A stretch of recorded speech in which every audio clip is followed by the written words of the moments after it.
Assalamualaikum warahmatullahi wabarakatuh. Alhamdulillahirabbil alamin. Allahumma shalli ala sayyidina Muhammad wa ala alihi sayyidina Muhammad. Saya Aldi Mayu dari Ketua Ba'da Usul mengucapkan terima kasih yang sebesar-besarnya kepada para peserta yang bersedia untuk berpartisipasi dalam acara diskusi online kami, ketahanan pangan di masa pandemi COVID-19. Semoga dengan ikut sertanya kita dan diadakannya acara ini dapat menjadi ilmu yang bermanfaat bagi kita dan menjadi berkah dengan mampu kita amalkan dalam kehidupan kita. Terima kasih juga kepada para panitia yang telah bekerja keras demi terlaksananya acara ini. Dan tak lupa pula terima kasih kepada dua pemateri yang telah berhadir secara online dengan kita dalam forum ini. Mudah-mudahan ilmu yang mereka berikan dapat kita ambil dan kita serap dengan baik serta dapat kita amalkan dengan baik. Assalamualaikum warahmatullahi wabarakatuh. Alhamdulillahi rabbil alamin. Wabihi nasta'in ala umurid dunya waddin. Wassalatu wassalamu ala asrafil anbiya'i wal mursalin wa ala alihi wa sahbihi ajma'in. Allahumma salli ala Muhammad wa ala ali Muhammad. Amma ba'du.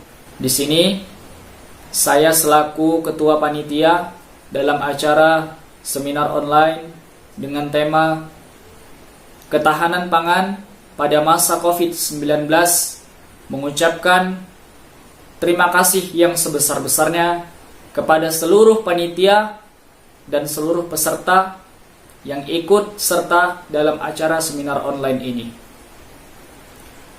Harapannya semoga ilmu yang kita dapat pada acara pagi hari ini bisa kita terapkan dan aplikasikan dalam kehidupan kita sehari-hari sehingga menjadi amal jariah dan ilmu yang bermanfaat yang bisa kita alirkan kepada masyarakat dan ilmu yang berguna untuk kita terapkan dalam kehidupan kita sehari-hari. Untuk agenda selanjutnya saya serahkan kepada Saudari Widya sebagai moderator dalam acara seminar online dengan tema ketahanan pangan pada masa COVID-19.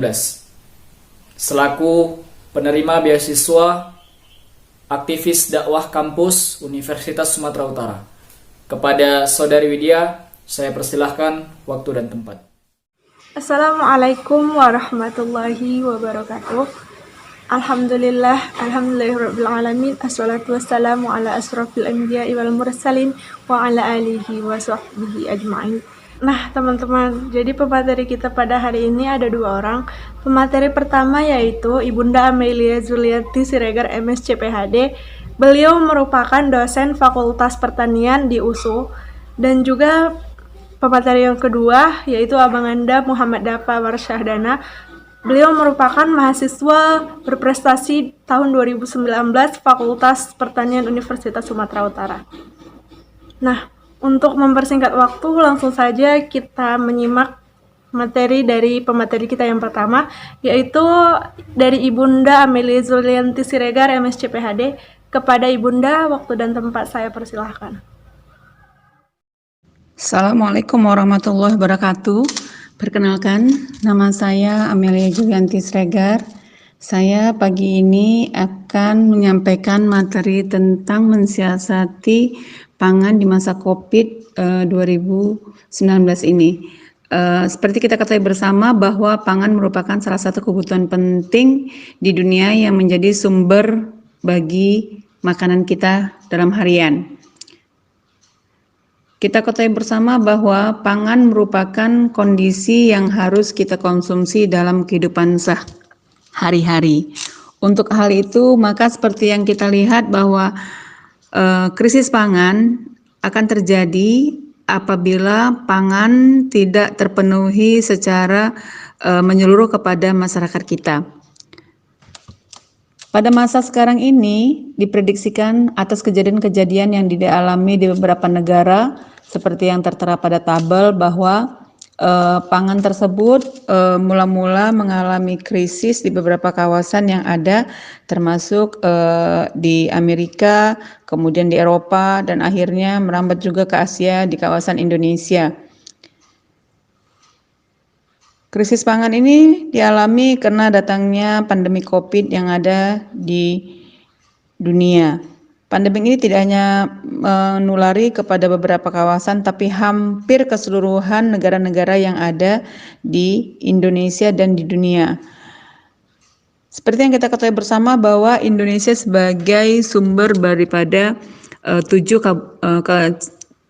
provinsi yang menghasilkan beras diprediksikan untuk 7-8 bulan ke depan belum tentu menghasilkan pangan yang cukup untuk masyarakat kita. Oleh karena itu, maka untuk mensiasatinya saya membagi atas 3 poin seperti yang tertera di depan, yaitu pertama, strategi penyediaan pangan dan distribusi ke masyarakat di masa pandemi COVID-19, strategi ketahanan pangan daerah di masa pandemi COVID-19, dan kebijakan peningkatan produksi pangan menghadapi dampak pandemi COVID-19. Dari data yang terlihat, krisis pangan yang dialami dimulai dari Italia, pertama kali masuknya COVID setelah Wuhan di Eropa, kemudian sekitar 200.000 kebutuhan daripada pangan itu mengalami penurunan, kemudian diikuti oleh Amerika sebanyak 20-30% krisis pangan sudah dialami, kemudian diikuti Afrika Selatan, Vietnam, dan kemudian di Maroko, maka diprediksikan 25-35% mengalami penurunan daripada kebutuhan pangan dunia. Sementara di Indonesia, seperti yang kita lihat bersama bahwa 7 provinsi yang penghasil beras tertinggi termasuk di Jawa Timur, Jawa Tengah, kemudian daerah khusus Yogyakarta dan NTB merupakan provinsi yang menghasilkan beras tertinggi dan bisa diharapkan mengcover ke 34 provinsi yang ada di Indonesia. Namun prediksi ini sejalan dengan kebutuhan pangan yang semakin meningkat, maka kita diharapkan bisa mensiasati karena kita tidak bisa memprediksikan sampai berapa lama COVID ini akan selesai dan tidak pandemik lagi di Indonesia. Diprediksikan sekitar 30-40% daripada kebutuhan pangan mengalami penurunan. Oleh karena itu, maka strategi penyediaan pangan dan distribusi ke masyarakat di masa pandemik ini menimbulkan dampak terutama untuk pangan sebagai bahan makanan untuk pasien yang berdampak terhadap COVID-19. Berdasarkan keputusan Presiden nomor 9 tahun 2020, Inpres nomor 4 tahun 2020, dan Permendagri nomor 20 tahun 2020, menyatakan bahwa penggunaan belanja tidak terduga untuk pemenuhan kebutuhan pangan meliputi terhadap pengadaan pangan, yaitu makanan yang siap saji, contohnya nasi bungkus, roti, mie, serta penyediaan bahan makanan dengan perhatian khusus untuk bayi, ibu hamil, ibu menyusui, dan lansia.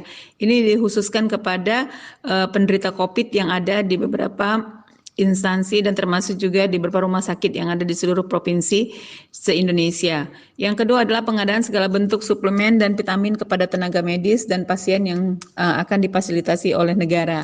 Ketiga adalah pengadaan dapur umum berupa dapur lapangan yang siap pakai, alat dan bahan pembuatan dapur umum seperti komponen bahan-bahan, perlengkapan dapur umum lainnya, termasuk di dalamnya adalah pengadaan perlengkapan makanan darurat. Keempat adalah transportasi. Hal ini juga merupakan memegang peranan penting untuk distribusi bantuan pangan berupa proses penyewaan transportasi darat, air, udara, dan atau pembelian bahan bakar minyaknya.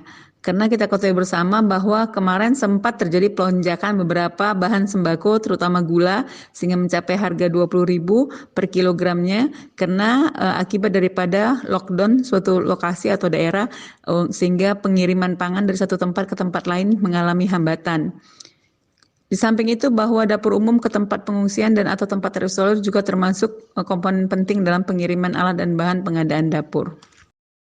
Selanjutnya, strategi ketahanan pangan daerah seperti kita ketahui bersama, para kaula muda bisa dilakukan dengan melakukan proses strategi terhadap stakeholder, di mana antara petani, kemudian stakeholder, pemerintah, dan instansi terkait saling bersinergi untuk melakukan proses ketahanan pangan.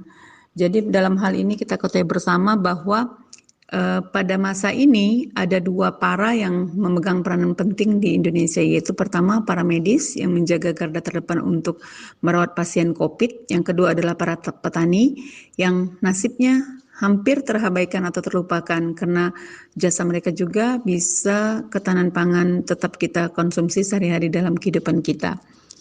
Di samping itu bahwa proses bertani ataupun nelayan diharapkan bisa membuat suatu kegiatan dalam bentuk protokol yang mematuhi kesehatan, di mana pada masa sekarang ini kita minta dan kita harapkan kepada petani kita untuk tetap melakukan bertanam di lahan, namun harus menggunakan masker, membuat social distancing dengan berjarak sekitar 1-2 meter, lalu juga melakukan proses penggunaan sarung tangan ataupun tidak bersentuhan langsung dengan distributor pada waktu hasil komoditas panen dijual kepada distributor. Proses ini juga membutuhkan kesepakatan antara pihak pemerintah, di mana pihak pemerintah diharapkan bisa memfasilitasi dengan memberi bantuan seperti yang disampaikan bahwa adanya BLT, yaitu bantuan BTL, yaitu bantuan tunai langsung kepada petani untuk membeli jas hujan dengan pupuk yang ada, dan ini didistribusikan ke seluruh kabupaten se-Indonesia. Maka dilakukan strategi yang dapat menstimulasi atau mengeliminir pandemik ini, diantaranya adalah penyediaan bahan sembako, yaitu beras, gula pasir, minyak goreng dan mentega, daging sapi, daging ayam, telur, susu, jagung, minyak tanah, garam berodium, yang diprediksikan dan dipersiapkan bertahan sampai beberapa bulan ke depan dan diupayakan sampai setahun ke depan, sehingga pandemik bisa mereda dan kebutuhan pangan kita bisa tercukupi dengan para petani bisa tetap bekerja di lahan. Kemudian juga sosialisasi hidup bersih dan sehat tetap dilancarkan dengan proses rajin cuci tangan dengan sabun dan hand sanitizer, mandi 2 kali sehari, makan teratur dan yang bergizi, makanan buah dan sayur, sabu-sabu, minum air putih yang cukup, rajin berolahraga, kurang bersentuhan tangan dengan orang lain, karena ini merupakan salah satu cara COVID bisa tertular, istirahat yang cukup, hindari menyentuh hidung, mata, dan mulut, tidak keluar rumah kecuali kondisi mendesak.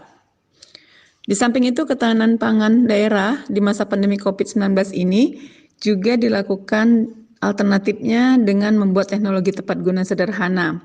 Nah, di sini nih para milenial muda diajak bisa melakukan proses sederhana seperti hidroponik, aquaponik, tabulam pot, vertikultur, budik ember, drumdang, dan lain sebagainya.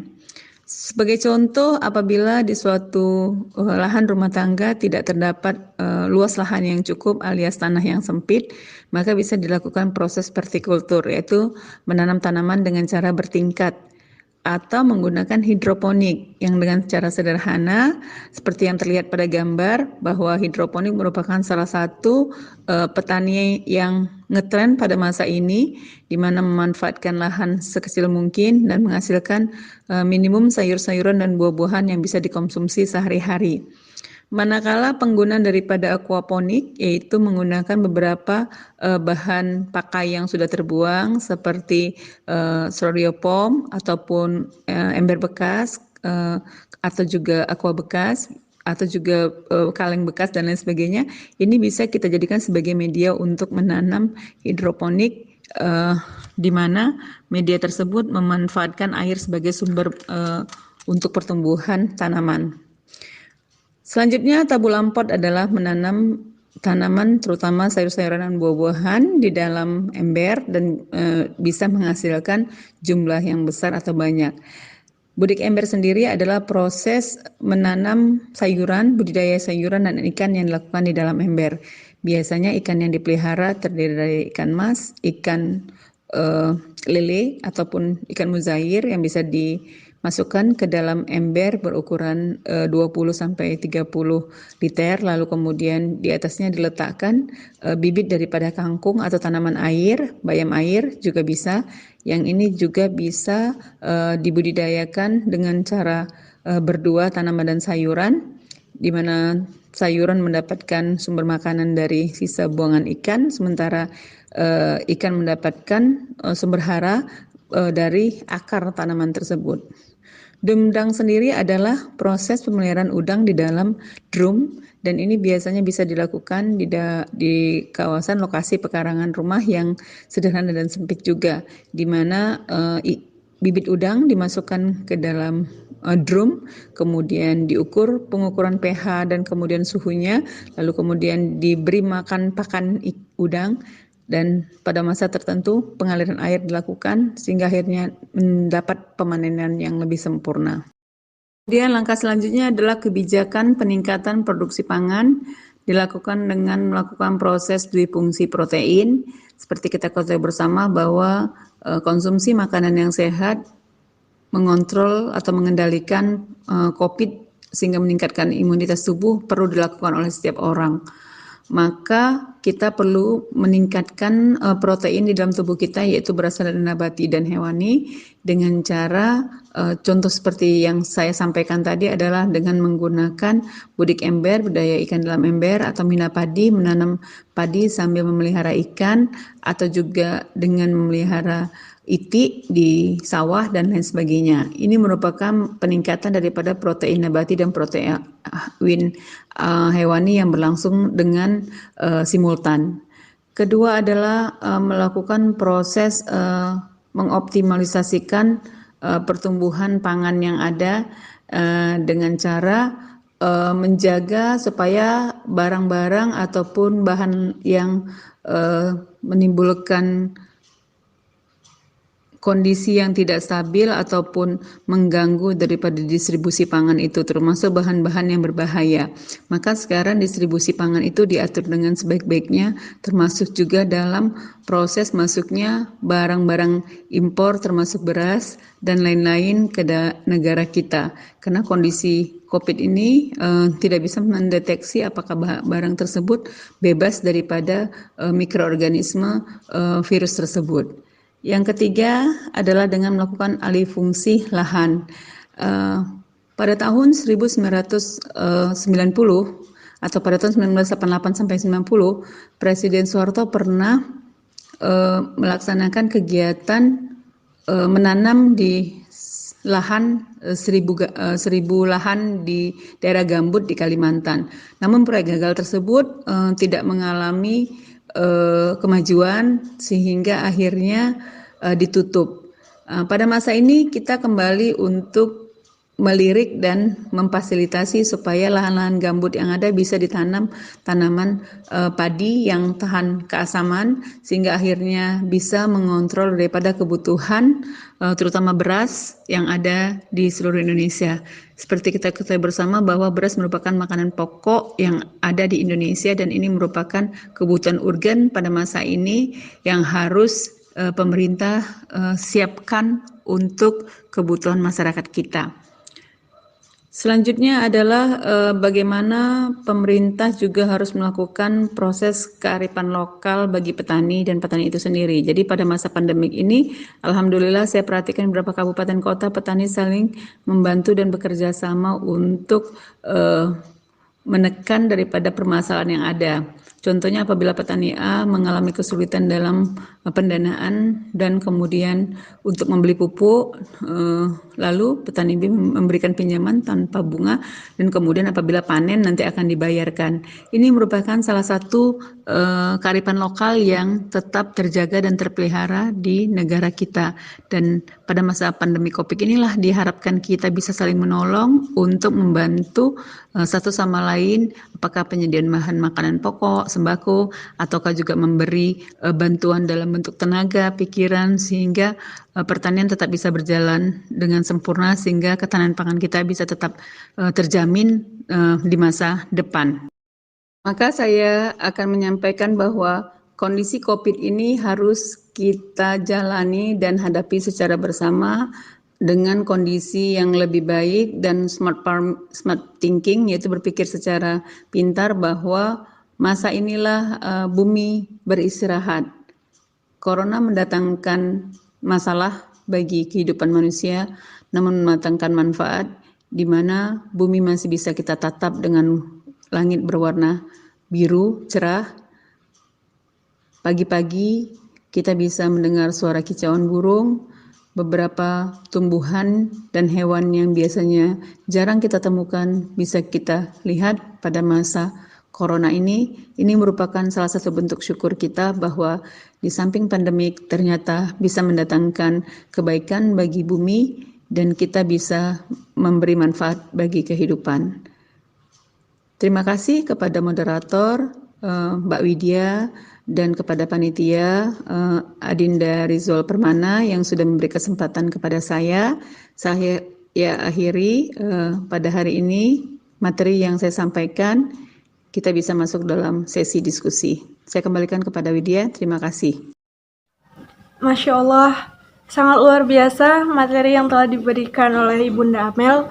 Tetapi jika teman-teman masih ada pertanyaan yang kurang mengerti mengenai materi kita, saya persilahkan kepada teman-teman untuk bertanya. Terima kasih kepada Dewi Rahmawati dari SMA Negeri 1 Simpang Kanan yang bertanya bagaimana cara kita mempertahankan kebutuhan bahan pangan sedangkan kita tidak punya pekerjaan yang menghasilkan uang buat berbelanja karena pekerjaan di PHK atau ada lapangan pekerjaan bagi buruh.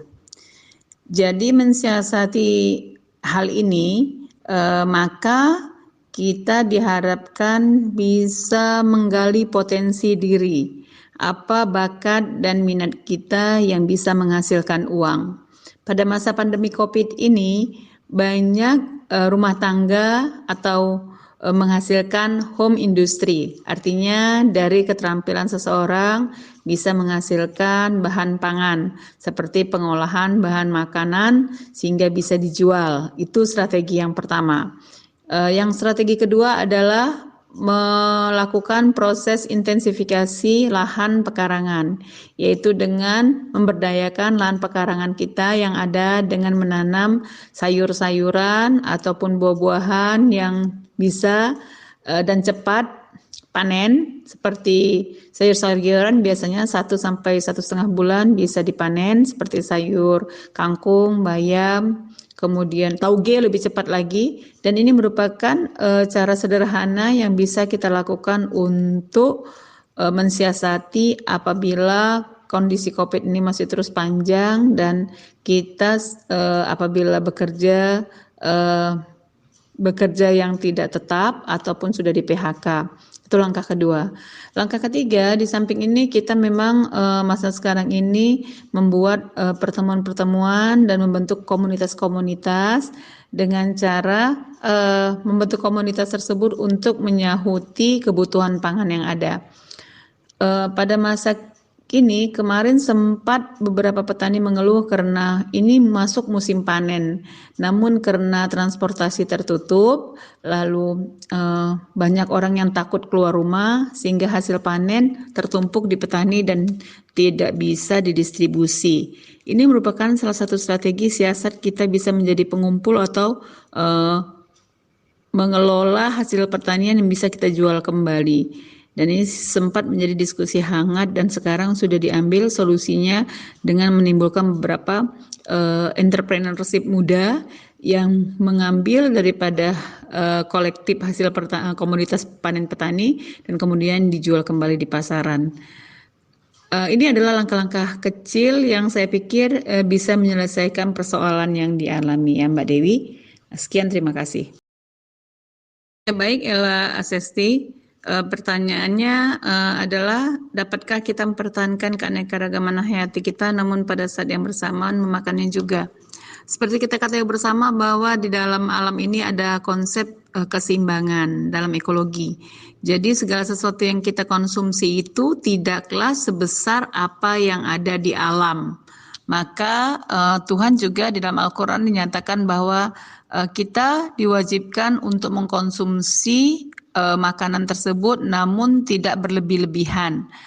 Maka untuk menjaga keanekaragaman hayati yang ada perlunya kontrol manusia untuk mengkonsumsi makanan tersebut sesuai dengan kebutuhannya.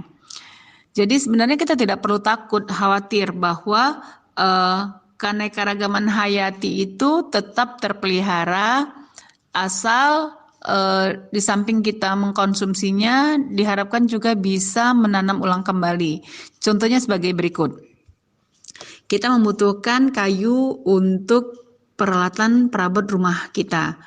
Di satu sisi, di sisi lain juga kita harus melakukan proses penanaman pohon untuk menggantikan tanaman yang sudah kita tebang yang digunakan untuk sebagai kayu perabotan rumah kita. Itu adalah contoh kecilnya. Mengkonsumsi daripada sumber makanan yang ada di alam ini juga keanekaragaman hayati kita ketahui bersama di Indonesia. Indonesia merupakan salah satu nomor 3 ya di dunia dan salah satu tertinggi untuk Asia untuk diversitasnya, yaitu keanekaragaman hayati baik itu tumbuhan, hewan dan hewannya termasuk mikroorganisme. Maka walaupun kita memakan tapi tidaklah sebesar atau sebanyak daripada jumlah keanekaragaman hayati yang ada. Contoh, di alam dihasilkan sebanyak 5 ton tanaman kecombrang. Mungkin kita tidak begitu mengenal kecombrang ya. Yang kecombrang itu atau disebut orza adalah jenis bumbu yang digunakan untuk memasak sayur daun ubi tubuk atau disebut juga dengan bahasa lain kincong. 5.000 ton ini tidak semuanya bisa dan dapat dikonsumsi oleh manusia. Biasanya kita bisa mengkonsumsinya sebanyak 1/5 atau 2/5-nya, yaitu sekitar berarti 1/5 atau 2/5 daripada 5.000 ton, yaitu 1.000 ataupun sekitar 2.000 ton. Maka sisanya itulah yang menjaga kestabilan ekosistem di alam. Jadi jangan khawatir Ella bahwa walaupun kita konsumsi keanekaragaman hayati yang ada di alam ini tetap ada stoknya dan itu juga bisa tergantikan dengan alam juga bisa merecovery ini. Terbukti dari corona ini, maka dulunya kita tidak pernah melihat langit berwarna biru dengan kicauan burung di pagi hari dan kemudian banyaknya hewan yang berkeliaran di beberapa kawasan di santero dunia, maka sekarang hal tersebut bisa dilestarikan dengan cara mengistirahatkan alam sebentar. Terima kasih. Selanjutnya, Nur Aisyah bertanya bagaimana kondisi para petani yang di beberapa kawasan mengalami lockdown ya. Apakah petani tersebut bisa memasarkan tanamannya ataukah tidak laku? Lalu bagaimana peningkatan produksi pangan dapat menjamin ketahanan pangan bagi masyarakat? Jadi ini ada 2 pertanyaan ya. Yang pertama, saya akan menjawab pertanyaan pertama, yaitu bagaimana cara petani mengalami menjual distribusi hasil pangan pada masa mengalami lockdown pandemi COVID. Ini terjadi di beberapa lokasi yang kemarin sempat kita terdeteksi. Seperti di Langkat pada masa itu 3 minggu yang lalu hasil panen ubi, sayur-sayuran tidak bisa terdistribusi ke Medan karena beberapa ruas jalan tertutup alias lockdown. Lalu kemudian di kawasan Karo sempat 3 hari tidak boleh mobil pickup yang berasal dari BK yang dari Sumatera Utara untuk masuk karena dianggap kita adalah zona merah. Maka hasil pertanian tidak bisa terdistribusi dengan baik. Atau juga di daerah-daerah lain termasuk Madinah, Tapsel, dan kemudian beberapa kawasan Tapteng juga, kabupaten kota yang ada di Sumatera Utara. Maka mensiasati ini kemarin kami berdiskusi dengan beberapa teman-teman akademisi, stakeholder, petani, dan masyarakat, lalu bekerja sama dengan Bulog dan PD Pusat Pasar. Kita kemarin sempat mengambil hasil distribusi petani tersebut dengan cara menjemputnya ke sana menggunakan transportasi yang sudah diizinkan oleh pihak pemerintah, lalu kemudian kita beli dengan harga yang standar sesuai, lalu kemudian kita list kepada para masyarakat dan komoditas-komoditas yang ada untuk menampung hasil daripada panen petani tersebut.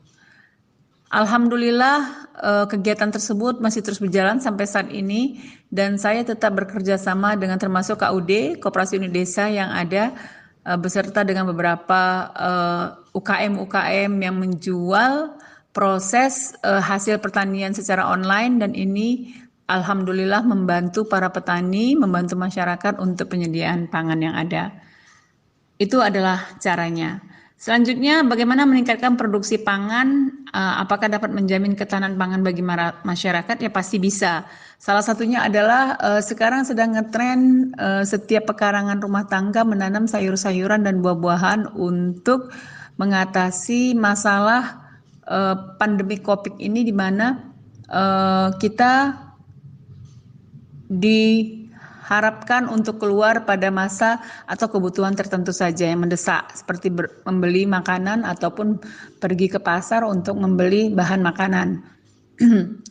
Jadi untuk mengatasi hal tersebut, maka salah satu cara kita lakukan adalah memanfaatkan pekarangan rumah untuk menanam sayur-sayuran, buah-buahan, tanaman obat, dan ini dapat meningkatkan ketahanan pangan, terutama sayuran dan buah-buahan bagi masyarakat.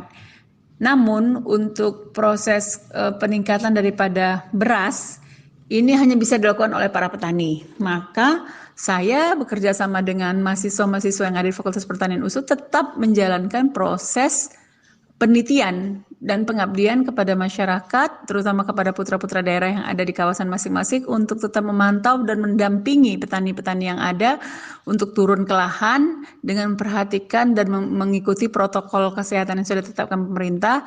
Dan alhamdulillah kemarin juga saya sempat melakukan proses pooling pendapat, mengumpulkan kuesioner dengan menggunakan Bitly untuk melihat sejauh mana animo masyarakat terhadap ketahanan pangan yang ada di Sumatera Utara, karena kita prediksikan beberapa bulan ke depan seandainya pandemi ini tidak terselesaikan dan tidak dapat obatnya, maka pemerintah wajib menanggulangi krisis pangan yang ada dengan strategi-strategi yang sudah kita diskusikan dan sudah kita bahas bersama. Kemudian juga kita ketahui bahwa para petani tersebut kita kontrol keberadaannya di lahan, dan kemudian kita ikuti protokolernya, lalu juga ketika berada di rumah, dan juga distribusi hasil panen, protokol distribusi hasil panen kepada para penadah atau pengumpul. Alhamdulillah seminggu yang lalu saya sudah membuat draft daripada protokol untuk bertani bagi petani-petani tersebut, dan ini sudah mulai dijalankan di 3 kabupaten kota kepada mahasiswa yang melakukan penelitian di sana. Dan alhamdulillah dari hasil urung, rembuk, dan saran serta solusi yang petani sampaikan itu sudah kita tampung dan kita akan sampaikan kepada dinas terkait, termasuk ke dinas pertanian yang ada di Provinsi Sumatera Utara ataupun stakeholder lainnya. Begitu jawabannya kepada Nur Aisyah. Terima kasih. Ya, baik Selvi, saya akan coba menjawab dan memberi tanggapan tentang kondisi masyarakat yang meninggal bukan karena corona tapi karena wabah kelaparan di tengah pandemi. Seperti kita ketahui bersama bahwa corona ini merupakan suatu momok yang menakutkan bagi masyarakat kita, karena mungkin awalnya kita tidak membaca informasi ini, membaca dan mendapatkan informasi ini secara detail.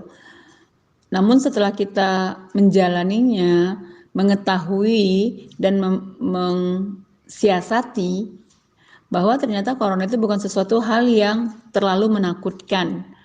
Yang penting kita menjaga kondisi tubuh kita, lalu kita meningkatkan imunitas kita, dan kemudian juga kita melakukan proses protokol kesehatan. Insya Allah, di samping juga yang utama adalah berdoa, insya Allah corona tidak akan menghampiri kita.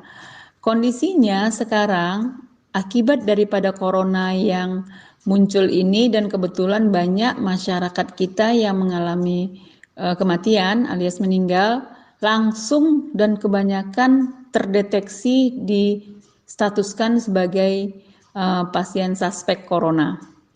Padahal pada kenyataannya walaupun bukan secara survei mendetail, namun dari beberapa informasi kita dapatkan bahwa orang-orang yang meninggal tersebut hanya berapa persen yang betul-betul termasuk dalam positif corona. Dan kebanyakannya itu adalah pertama disebabkan oleh penyakit yang memang secara bawaan mereka miliki, yaitu penyakit-penyakit turunan seperti jantung, kemudian gagal ginjal, kemudian juga gangguan pernapasan, dan juga beberapa penyakit-penyakit lainnya termasuk diabetes mellitus, DM. Ini merupakan suatu hal yang rentan dan mudah untuk mengalami proses depresi dan meninggal walaupun pada masa suspek corona ini. Kedua, juga harus disiasati bahwa informasi yang harus para peserta diskusi ini paham bahwa masa sekarang ini di samping corona sebenarnya ada satu lagi penyakit yang sedang epidemik, yaitu akibat daripada demam berdarah denggi, DBD. Karena kebetulan pada masa sekarang ini dalam masa siklus musim hujan, di mana nyamuk DBD itu akan banyak dan jumlahnya lebih besar, maka ini juga bisa menyerang kondisi masyarakat yang ada, dan ini terbukti dari beberapa provinsi di Indonesia malah sempat mewabah, termasuk di beberapa provinsi seperti di NTB dan kemudian di Sulawesi meninggal gara-gara DBD, bukan corona. Sebagai kasus contohnya ketika teman saya, salah seorang suami teman saya di Surabaya pertama terdeteksi, dipikir sepertinya ada positif daripada hasil rapidnya, namun setelah diadakan proses swab maka dinyatakan bahwa negatif. Teman saya itu, suami teman saya itu tidak mengalami status corona. Jadi sebenarnya mendeteksi daripada ada tidaknya corona ini bukan kategori kunci rapid, namun adalah swab. Kenapa? Kalau rapid itu adalah untuk melihat di dalam darah kita apakah ada reaksi mikroorganisme tertentu yang itu dinyatakan sebagai positif atau negatif. Untuk mengetahui dan mendeteksi corona itu ada pada tubuh seorang itu hanya bisa dideteksi dari PCR menggunakan swab, yaitu mengambil lapisan lendir yang ada di bagian hidung dan bagian tenggorokan, dan ini diperiksa di bawah PCR dan kemudian baru bisa hasil daripada PCR ini menentukan terhadap seorang positif corona atau tidak. Jadi langkah yang dilakukan itu sebenarnya dari analisis swab. Ketiga, muncul lagi dilema yang terjadi di masyarakat karena banyaknya PHK, kemudian susahnya mencari kerja, lalu terjadi proses PSBB, lockdown, dan kita disuruh tinggal di rumah, yang akhirnya mempengaruhi terhadap kondisi keluarga seseorang dan munculnya wabah kelaparan. Maka kita sebagai masyarakat berusaha untuk membantu kondisi ini. Alhamdulillah saya dengan teman-teman dan komunitas sudah selama 1 bulan penuh ini, 1,5 bulan penuh ini kita turun terus ke masyarakat membantu memberikan bahan pangan, sembako, mengajarkan mereka membuat pelatihan-pelatihan untuk meningkatkan keterampilan keluarga dengan cara mengolah makanan tepat guna sehingga bisa menghasilkan sumber keuangan bagi keluarga dan membuat mereka bisa menjalankan kehidupan dalam rumah tangga.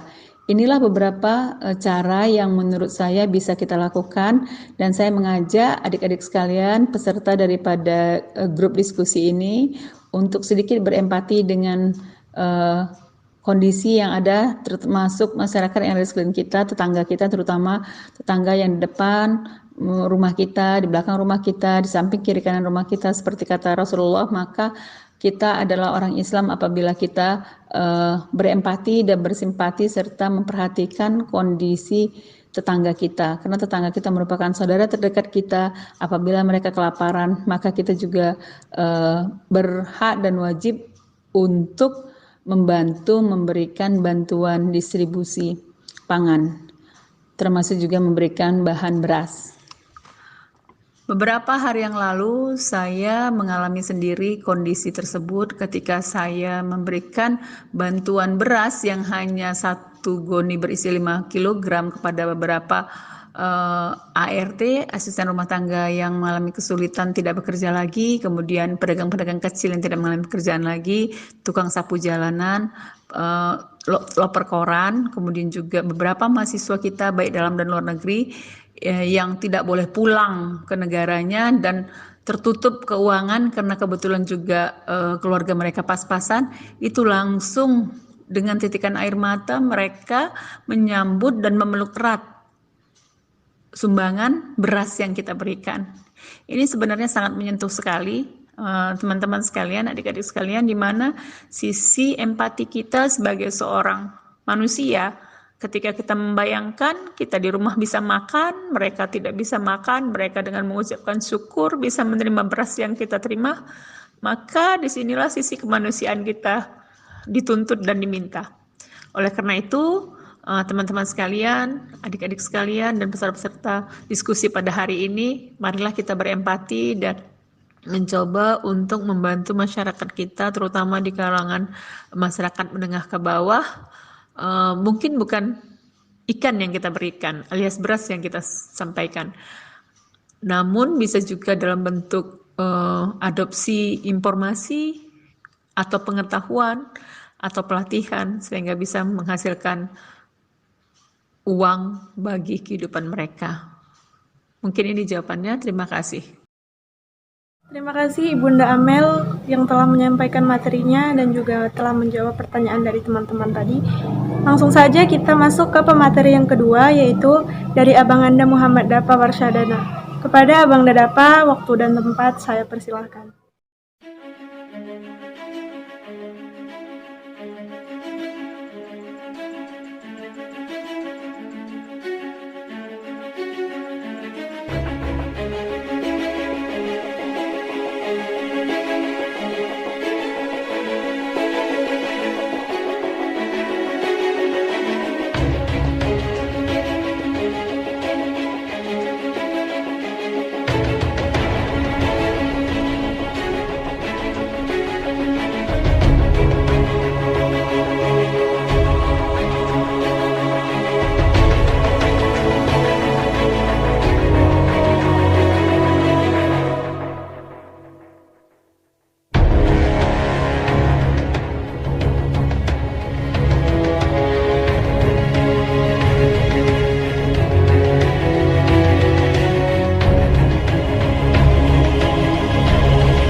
Assalamualaikum warahmatullahi wabarakatuh. Sebelumnya, saya mengucapkan terima kasih banyak kepada beasiswa aktivis dakwah USU yang telah menyelenggarakan kegiatan ini. Menurut penelitian Harvard University, social distancing bisa terjadi sampai tahun 2022. Jadi, bisa kita bayangkan jika ini beneran terjadi, dan kegiatan online merupakan salah satu wadah pembelajaran yang sangat bermanfaat seperti yang kita lakukan hari ini. Harapannya, dan doa kita bersama semoga wabah ini segera berakhir. Amin ya rabbal alamin. Baik, yang terhormat Ibunda Amelia Zulianti Siregar MSc PhD, selaku dosen Fakultas Pertanian USU, serta moderator yang telah memberikan kesempatan kepada saya untuk dapat belajar bersama dengan teman-teman sekalian. Baik, ada beberapa poin sebelum saya menyampaikan materi. Yang pertama adalah orang yang sedang membawakan materi ini, khususnya saya, belum tentu lebih baik dari teman-teman sekalian. Yang kedua, kemungkinan kesalahan saya lebih banyak dari teman-teman sekalian. Dan yang ketiga, untuk itu dalam penyampaian materi nantinya, apabila ada kesalahan saya mohon maaf dan dapat kita diskusikan secara bersama. Baik, perkenalkan teman-teman, nama saya Muhammad Dafa Warsyadana, mahasiswa Fakultas Pertanian Universitas Sumatera Utara, Stambuk 2017. Baiklah, yang pertama saya akan menjelaskan pengertian dari COVID-19. COVID-19 merupakan penyakit menular yang disebabkan coronavirus yang baru ditemukan dan menyerang pernapasan sehingga menyebabkan kematian. Kemunculan COVID-19 menyebabkan berbagai sektor mengalami perubahan, di antaranya pariwisata, keuangan, industri, perikanan, dan salah satunya adalah pertanian. Pertanian memiliki peran yang sangat penting dan sangat dibutuhkan dalam kehidupan sehari-hari manusia. Lalu pertanyaannya, bagaimana kondisi pertanian? FAO merupakan organisasi internasional yang bertujuan untuk menaikkan tingkat nutrisi dan taraf hidup, meningkatkan produksi, proses, pemasaran dan penyaluran produk pangan, dan juga pertanian, mempromosikan pembangunan di pedesaan, dan melenyapkan kelaparan. Saat ini, FAO beranggotakan 194 negara dan FAO telah bekerja lebih dari 130 negara di seluruh dunia. Chief Economist FAO UN, Maximo Torero Cullen, pada akhir Maret 2020 merilis kertas kerja sebagai peringatan dini terhadap resiko semakin memburuknya stabilitas pangan dunia sebagai akibat penyebaran COVID-19 dalam skala global. Mulai muncul indikasi kelangkaan pangan karena aktivitas dan mobilitas yang terkait dengan rantai pasok pangan terhambat. Jika prosesnya semakin intensif dan meluas akan dapat memicu krisis pangan dunia. Berbagai negara telah mengadopsi beberapa strategi untuk menahan laju penyebaran COVID-19, antara lain kebijakan social distancing atau physical distancing dan pembatasan mobilitas orang yang barang. Kebijakan ini berdampak langsung pada proses produksi, distribusi, dan aksesibilitas bahan pangan secara global. Sehingga, jika tidak dilakukan strategi dan mitigasi, dapat memicu kondisi yang lebih parah. Bahkan, jika ketidakseimbangan permintaan dan produksi bahan pangan semakin membesar dan bahan pangan sulit diakses, akan menyulut kepanikan pasar yang berimplikasi pada instabilitas sosial ekonomi dalam skala yang lebih luas. Lantas, bagaimana dengan Indonesia? Di Indonesia sendiri, Badan Ketahanan Pangan memiliki peran penting. Kemudian, mempunyai tugas menyelenggarakan koordinasi dan juga perumusan kebijakan di bidang peningkatan diversifikasi dan juga pemantapan ketahanan pangan. Nah, sebelum penyebaran COVID-19 terjadi secara pasif, status ketahanan pangan nasional belum memuaskan dan masih memerlukan berbagai upaya serius untuk meningkatkannya.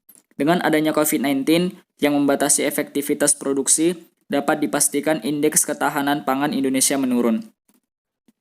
The Economist Intelligence Unit pada tahun 2019 telah merilis Global Food Security Index, di mana posisi ketahanan pangan Indonesia pada urutan ke-62. Indeks ketahanan pangan Indonesia di bawah Jepang, Malaysia, Korea Selatan, China, Thailand, dan juga Vietnam. Posisi ketahanan pangan Indonesia hanya sedikit lebih baik dibandingkan dengan Filipina, Sri Lanka, dan juga India. Dalam konteks pangan strategis di Indonesia, beras merupakan komoditas pangan yang sangat penting. Produksi beras sangat fluktuatif setiap bulan dan setiap provinsi sehingga menyebarnya COVID-19 mendorong perlunya pengaturan sistem logistik dan juga distribusi yang lebih baik dengan mempertimbangkan provinsi sentra produksi beras dan provinsi konsumen beras. Nah, bagaimana kebijakan Kementerian Pertanian terhadap COVID-19? Organisasi Pangan Dunia atau Food and Agriculture Organization (FAO) menyampaikan akan adanya ancaman kelangkaan pangan di masa pandemi COVID-19.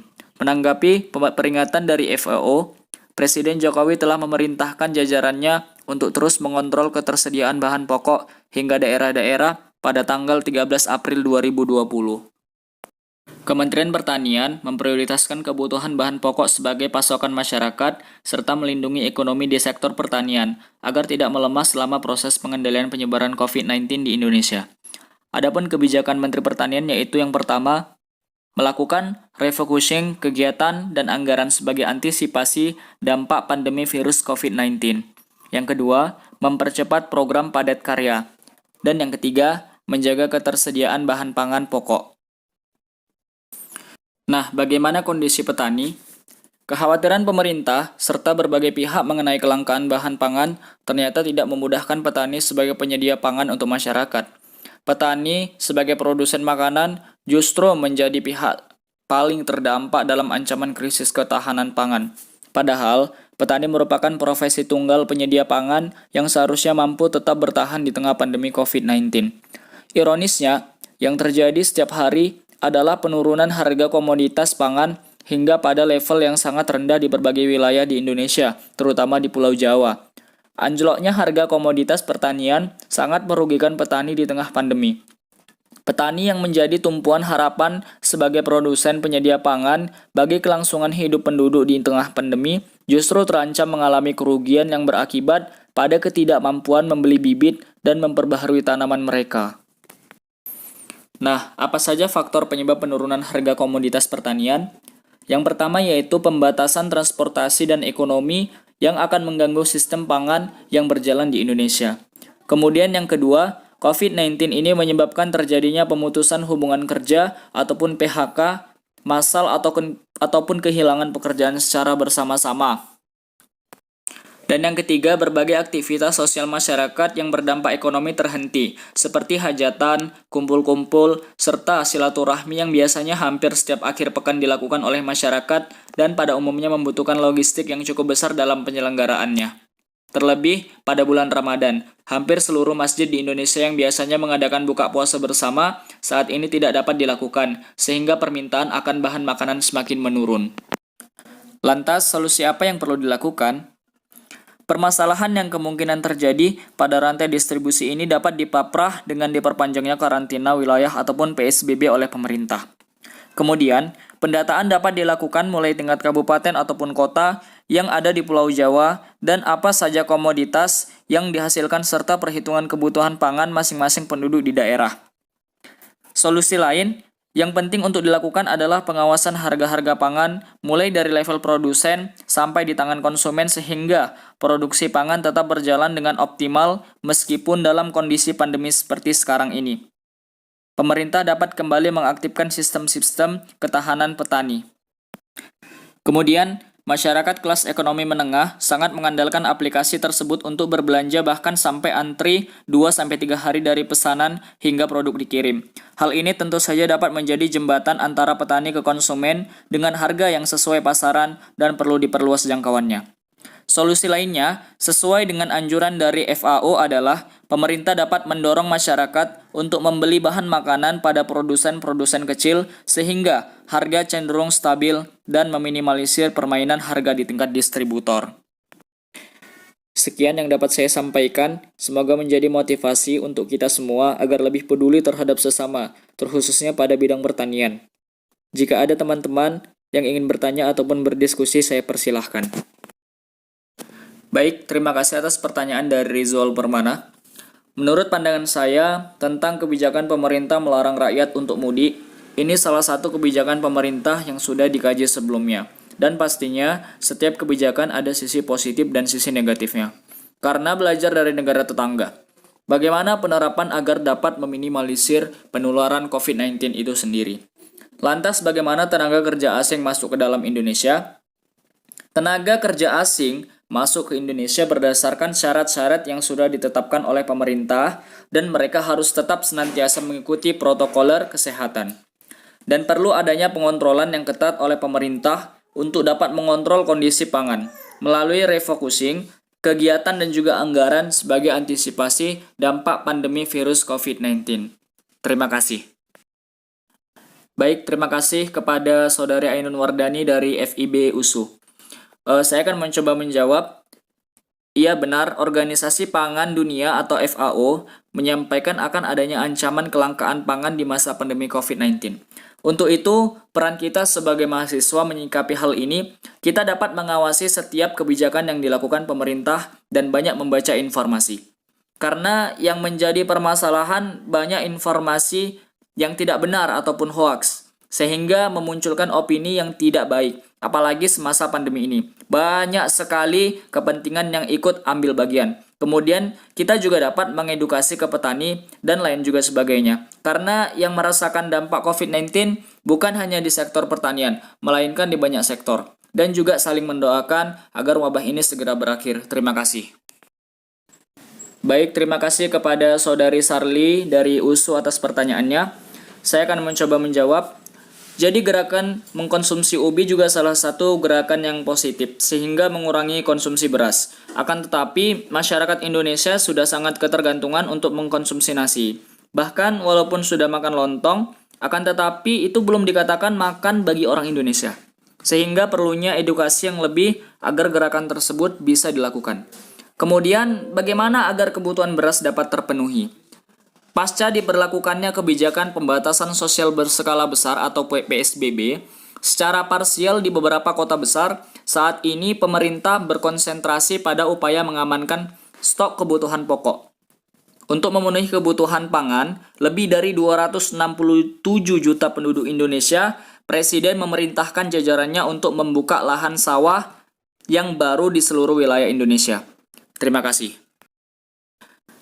Nah, baik, terima kasih kepada Saudara Khairul dari Universitas Sumatera Utara. Saya akan mencoba menjawabnya. Jadi petani harus kita support karena kebutuhan pangan sangat berpengaruh apabila banyak petani tidak dapat menanam. Jadi untuk itu, strategi yang perlu kita lakukan adalah, jika di perkotaan, masyarakat yang terdampak COVID-19 mendapat jaminan sosial berupa bahan pangan dari pemerintah.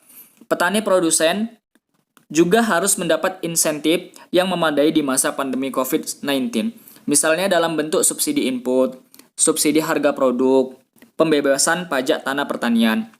Insentif bagi petani produsen akan mendorong petani tetap bersemangat memproduksi pangan sehingga dapat berkontribusi nyata pada ketersediaan pangan nasional. Implementasi kebijakan perlindungan pada produsen pangan itu akan menjadi insentif bagi para produsen pangan tetap bersemangat memproduksi pangan, bahkan meningkatkan kapasitas produksinya, sehingga dapat berkontribusi nyata pada ketersediaan pangan nasional di masa pandemi COVID-19. Nah, baik, terima kasih kepada Saudari Yusina Nasution dari USU atas pertanyaannya. Saya akan mencoba menjawab. Jadi aktivitas utama FAO itu terkonsentrasi pada 4 bagian. Yang pertama, bantuan pembangunan untuk negara berkembang. Yang kedua, informasi mengenai nutrisi, pangan, pertanian, kehutanan, dan perikanan. Yang ketiga, nasihat untuk pemerintah. Dan yang keempat, yang terakhir, forum netral untuk membicarakan dan menyusun kebijakan mengenai isu utama pangan dan pertanian. Jadi, peran FAO itu dan negara juga harus saling berkoordinasi dengan baik agar dapat meminimalisir risiko terjadinya krisis pangan. Sekian yang dapat saya sampaikan, saya kembalikan kepada moderator. Terima kasih kepada Bang Anda Dafa yang telah menyampaikan materinya dan juga menjawab pertanyaan dari teman-teman sekalian. Baiklah, karena kedua pemateri tadi telah selesai memberikan materinya, maka saya persilahkan kepada Ibunda Amel dan juga Abang Anda Dafa untuk memberikan close statement pada diskusi kita pada hari ini. Assalamualaikum warahmatullahi wabarakatuh. Seperti kita ketahui bersama bahwa pandemi COVID ini adalah suatu masalah dalam kehidupan kita bernegara pada masa ini dan beberapa bulan ke depan yang kita tidak dapat prediksikan sampai ditemukannya obat untuk mengatasi masalah ini. Namun seperti yang saya sampaikan bahwa dua para sebagai garda terdepan di negara kita yaitu para medis dan para petani mendapat tempat dan bernilai strategis pada masa mendatang. Kami berharap kita sebagai milenial muda dipanggil untuk membantu pemerintah mensosialisasikan pentingnya bidang pertanian untuk menjaga kestabilan dan ketahanan pangan di negara kita khususnya di Sumatera Utara. Saya mengajak para kaula muda untuk memberi transfer pengetahuan, ilmu, dan kemanfaatan bagi masyarakat kita dengan mengajarkan pemanfaatan pekarangan rumah, pengolahan bahan pangan menjadi sesuatu yang menarik dan memiliki nilai gizi sehingga meningkatkan imunitas para masyarakat kita. Petani kita juga himbau untuk tetap turun ke sawah, ke lahan, dengan memperhatikan protokol kesehatan dan protokol bidang pertanian yang sudah kita susun, dan mudah-mudahan distribusi pangan kita bisa terjaga dan stabil di negara Indonesia. Mari kita kawal ketahanan pangan di Sumatera Utara dan khususnya di Indonesia. Terima kasih kepada Ba'da Dakwah yang sudah menginisiasi program ini. Terima kasih kepada Saudara Rizal Permana, kepada Saudari Widya, dan teman-teman peserta sekalian beserta dengan pembicara Dafa. Sebagai mahasiswa saya berpesan mari kita bersama bersinergi untuk meningkatkan pangan dan menjaga kestabilan pangan di Sumatera Utara. Assalamualaikum warahmatullahi wabarakatuh. Indonesia merupakan negara yang paling saya cintai. Dulu hingga nanti. Indonesia merupakan negara yang kaya akan sumber daya alam. Di antaranya dalam sektor pertanian. Wabah COVID-19 telah membuat dunia berubah begitu cepat.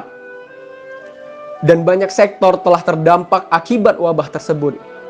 Termasuk pertanian salah satunya. Organisasi Pangan Dunia menyampaikan akan adanya ancaman kelangkaan pangan di masa pandemi COVID-19.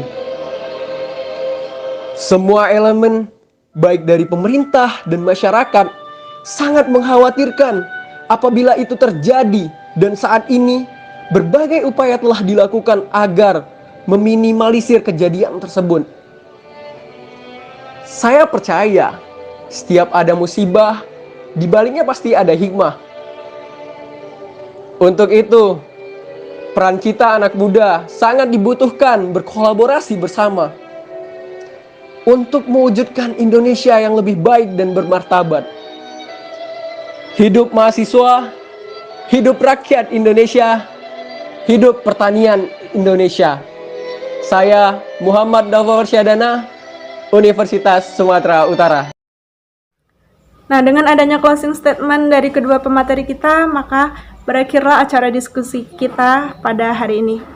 Saya sebagai moderator meminta maaf kepada teman-teman sekalian apabila ada kesalahan baik yang saya sengaja maupun tidak disengaja. Kepada Allah saya mohon ampun, dan kepada teman-teman sekalian saya mohon maaf. Saya mengucapkan terima kasih kepada kedua pemateri kita yang telah memberikan materi yang sangat luar biasa, dan juga saya mengucapkan terima kasih kepada teman-teman yang berpartisipasi.